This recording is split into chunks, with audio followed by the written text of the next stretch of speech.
యథార్థ హృదయముతో నడుచుకొందును, ఏ దుష్కార్యమును కనుల ఎదుట ఉంచుకొనను.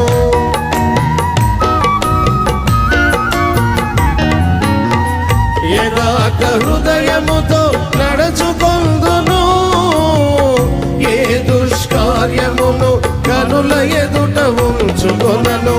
భక్తిహీనుల క్రియలు నా కంటనీయను, మూర్ఖ చిత్తుల నుండి తొలగిపోదును. భక్తిహీనుల క్రియలు నా కంటనీయను, మూర్ఖ చిత్తుల నుండి తొలగిపోదును. రవయా యేసయ్య నా ఇంటికి, నీ రాకకై నే వేచియుంటి.